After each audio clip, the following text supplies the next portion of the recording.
Njengamanje khona isilwane singaphandle inkomo emngenisa yena ubaba ngaphakathi la kumuzi wakhe. Ngithunywa abadala ku-anti umdadewethu ukuthi ngibike kunyana ningathuki ngisechitheke igazi nesilwane lesi simphambi kwenu ningatsheli ukuthi sokwenzani. Inkomo ekhona ngaphambili esayibuyisa manje inkomo ukwenza sona isihlangu sababa wazi ukuthi angene ngaphakathi ngokuphelela. Sicela ninaye nisiphe amandla, nisiphe umqondo, nisiphe nokubekezela nokuthanda, nisibheke sikwazi ukumisa leli khaya ngokubambisana. Manje kulungiselelwa ukuba kuze isilwane sokukhumbula obaba. Ukushulwa kwakhe-ke kuchazile ukuthi namhlanje uyangeniswa ekhaya njengomnumzane. Kwalesi silwane-ke kuwuphawu lokuthi umnumzane usengenile phakathi kwekhaya lakhe ezosingatha nathi, ezohlala nathi.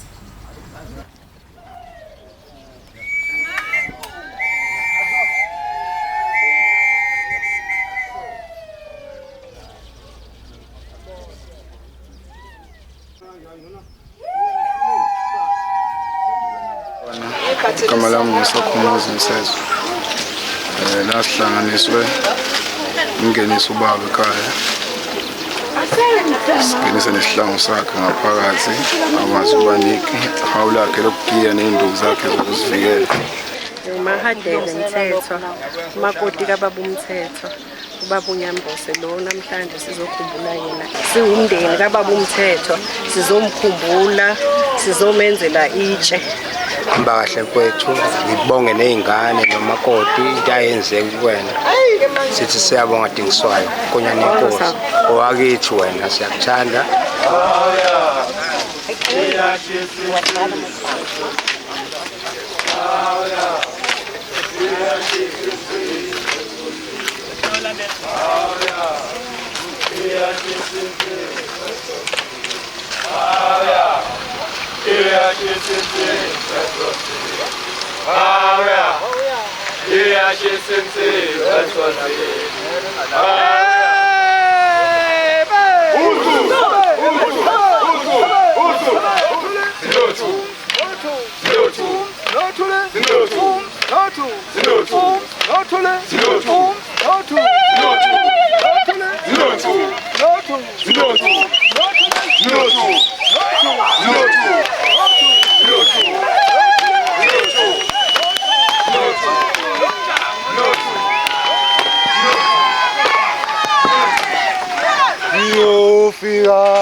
Siyofika kusasa, sinsizwa salani nonyoko.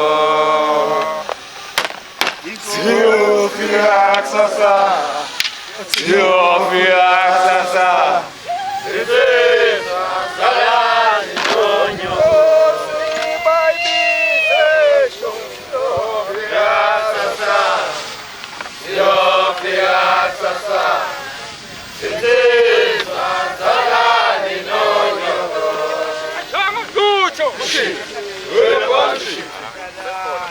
Inkonzo yokubeka itshe lesikhumbuzo ethuneni.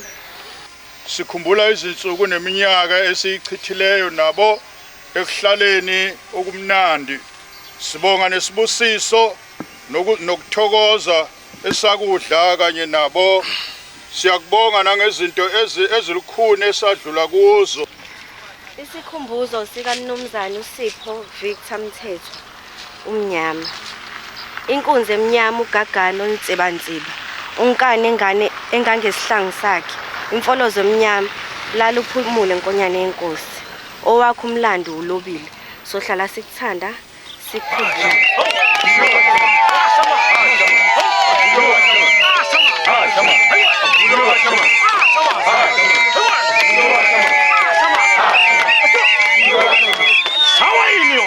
Sawa yini yona? Sishawa yini yona? Sishawa yini yona? Sishawa yini?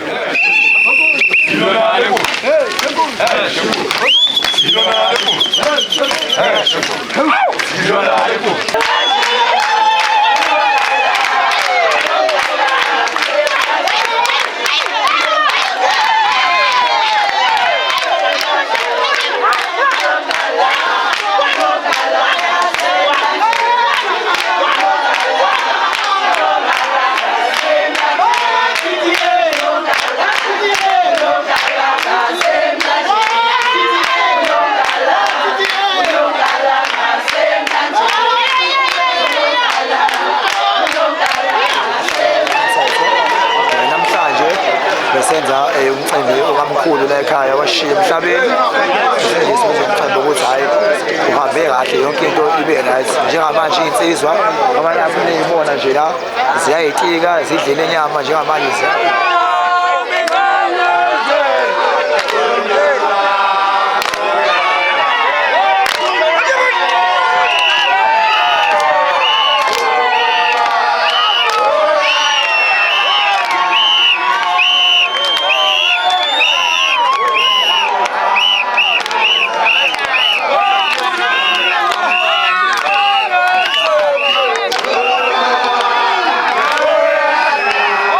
Ngibonge abantwana bakwethu engizalwa nabo ngibabonge kakhulu ngibonge inkosana kaBaba ngibonge uMafungwase ngibonge abantwana abasekugcineni abangilamayo ngibabonge bebonke ngoba ngeke ngababala amagama abo ngibonge ke nomama ozidalayo uMahadebe ngokuthi agcinele ubaba usiko lakhe ngiyabonga kakhulu usuku namhlanje ngiyafisa ukuthi libe isibonelo nabalandelayo emva kwethu ukuthi uma sekuthiwa khona sewendele kwelamathongo kuyaye kwenziwe njani siyathemba ukuthi inkonyane yenkosi ingenile nayo ijabule phakathi kwekhaya ngoba silibonile nalibutho ligiya libungaza kudlala ushikishe sibone ukuthi cha ngempela izihlangu zomnumzane iphakeme namhlanje ngicela ukudlulisa kakhulu kuyihlobo zomndeni abangani bami sebewosisi bami besuka kude bezoseseka umndeni wethu komalumo oHadebe obhungane nomthimkhulu ongele ngeloshwabade omafuza fulele nje ngelifu lemvula besuka le kude eGqeberha bafika phakathi kwekhaya bezosisingatha ngicela nakhona ukudlulisa futhi ukubonga kobabekazi bethu abazalwa nalo ugagano olumantsibantsiba ngiyabonga kunina bonkonyane yenkosi ohlangalezwe ukuthi nani nidele nangesikhathi senu nangesineke senu kuyo yonke lemicimbi ebibaluleke kangaka.